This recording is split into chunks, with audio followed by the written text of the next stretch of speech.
ধরুন আপনি ফাঁকা একটা রাস্তায় গাড়ি চালাচ্ছেন। আপনি গাড়ির মধ্যে একা। পুরো রাস্তা ফাঁকা, চারপাশে কুয়াশা, কালো অন্ধকার। এমন সময় আপনার ফোনে একটা অচেনা নাম্বার থেকে কল আসলো। আর আপনাকে বলল, আমার মৃত্যু এই রাস্তাতেই হয়েছিল। আপনি খুব সাহসী মানুষ, ধরে নিলাম আপনি কলটাকে ইগনোর করলেন। ঠিক একটু পরে আর একটা কল আসলো একই নাম্বার থেকে, আর বলল, এই রাস্তায় যাদের মৃত্যু অপেক্ষা করছে আমি শুধু তাদেরকেই ফোন দেই। আপনি কি তখনও কলটাকে ইগনোর করবেন? হ্যাঁ, আজকের ঘটনাটি যার সাথে ঘটেছিল তার কাছে ঠিক এমনই দুটো কল এসেছিল এবং তিনি কল দুটোকে ইগনোর করেছিল।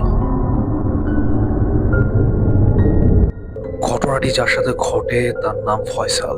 তিনি পেশায় একজন ট্রাক ড্রাইভার এবং তিনি তার জীবনে অসংখ্যবার রাতের বেলা গাড়ি চালিয়েছেন, কিন্তু তিনি কখনোই কোনো খারাপ ঘটনা বা খারাপ কোনো কিছুর সম্মুখীন হয়নি।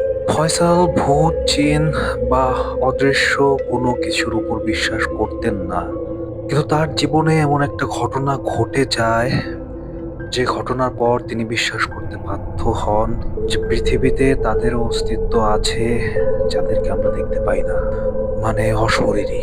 ঘটনার দিন ফয়সাল যাচ্ছিলেন দিনাজপুরের কোনো একটি উপজেলায়। ফয়সাল তার মাল ভর্তি কাভার ভ্যান নিয়ে সন্ধ্যা 6টার দিকে ঢাকা থেকে দিনাজপুরের উদ্দেশ্যে রওনা হন। তিনি আর 10টা স্বাভাবিক দিনের মতোই গাড়ি চালিয়ে রাত্রি 11টা 30-এর দিকে দিনাজপুর হাইওয়েতে প্রবেশ করেন। যখন তিনি দিনাজপুর হাইওয়েতে ওঠেন ঠিক তখন থেকেই শুরু হয় অস্বাভাবিকতা। হঠাৎ তার মোবাইলে একটি অচেনা নাম্বার থেকে কল আসে এবং ওই পাশ থেকে বলতে থাকে, আমার মৃত্যু এই রাস্তাতেই হয়েছিল। তিনি কলটা পেয়ে ঘাবড়ে যান, কিন্তু তিনি পরক্ষণেই মনে করেন হয়তোবা তার কোনো বন্ধু তাকে ভয় দেখানোর জন্য বা মজা করে তাকে কল করেছে। এটা ভেবে তিনি কলটাকে ইগনোর করেন এবং গাড়ি চালাতে থাকেন। কিছু দূর যাওয়ার পর আবার আরেকটা কল আসে ঠিক ওই নাম্বার থেকেই। তিনি রিসিভ করেন এবং ওই পাশ থেকে বলতে থাকে, আমি শুধু তাদেরকেই কল দিই যাদের জন্য এই রাস্তায় মৃত্যু অপেক্ষা করছে। তো তিনি এবারও কলটাকে ইগনোর করেন, আর ওই রাতে তিনি বুঝতে পারেন তিনি কত বড় ভুল করে ফেলেছেন এই কলটাকে ইগনোর করে। ফয়সাল এই দ্বিতীয় কলটাকেও ইগনোর করেন এবং তিনি গাড়ি চালাতে থাকেন, কিন্তু কিছু দূর গাড়ি চালানোর পর ফয়সাল অনুভব করেন যে তার গাড়ির গতি কমে আসছে। তিনি গাড়ির গতি বাড়ানোর চেষ্টা করছেন, কিন্তু গাড়ির গতি কমে আসছে। গাড়ি স্বাভাবিকের তুলনায় ভারী লাগছে। তো তিনি ভাবেন হয়তোবা অনেকক্ষণ একটানা গাড়ি চালানোর জন্য ইঞ্জিনে কোনো ত্রুটি দেখা দিয়েছে বা একটু রেস্ট দিলে হয়তোবা গাড়ি ঠিক হয়ে যাবে। তো এটা ভেবে তিনি কিছু দূর যাওয়ার পর একটা ছোট হোটেলের মতো দেখতে পান, যেখানে অনেক মানুষ খাওয়া দাওয়া করছে, কিন্তু এখানে কোনো বাস বা কোনো প্রাইভেট কার দাঁড়িয়ে ছিল না, সব দাঁড়িয়ে ছিল কাভার ভ্যান আর ট্রাক। তো তিনি ভাবেন যে এখান থেকে খাওয়া দাওয়া সেরে নেওয়া যাক, আর গাড়িও কিছুক্ষণ রেস্ট হবে। এটা ভেবে তিনি গাড়িকে এক পাশে রেখে ওই হোটেলে চলে যান এবং হোটেলে যাওয়ার সাথেই তিনি লক্ষ্য করেন এখানে মানুষ কেমন যেন অস্বাভাবিক ভাবে খাচ্ছে।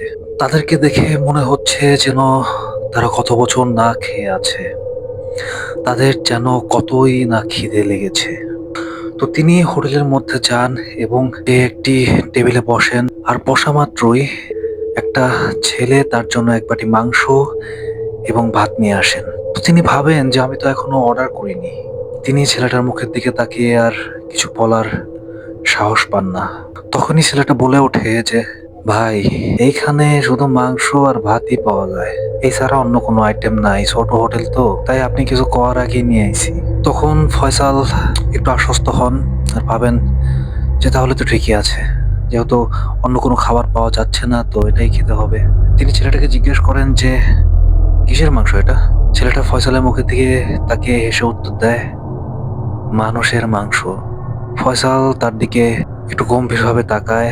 তখন ছেলেটা উত্তর দেয়, আরে ভাই, এটা গরুর মাংস। একথা বলেই ছেলেটা একটা মুচকি হাসি দেয়, কিন্তু হাসিটার মধ্যে কেমন যেন একটা রহস্য লুকিয়ে আছে। ফয়সাল আর কিছু না ভেবে খাওয়া শুরু করে। তো খেতে খেতে তিনি উপলব্ধি করতে পারেন যে মাংসটার স্বাদটা আসলেও অস্বাভাবিক সুন্দর। মাংসটার স্বাদ যেন তার মুখের মধ্যে মাখিয়ে যাচ্ছে, আর মাংসটা একদম নরম, তুলতুলে। তো তিনি খেতে খেতে খাবারের প্রশংসা করেন এবং ওই ছেলেটাকে ডাক দিয়ে বলেন, আমাকে আরেক বাটি মাংস দাও।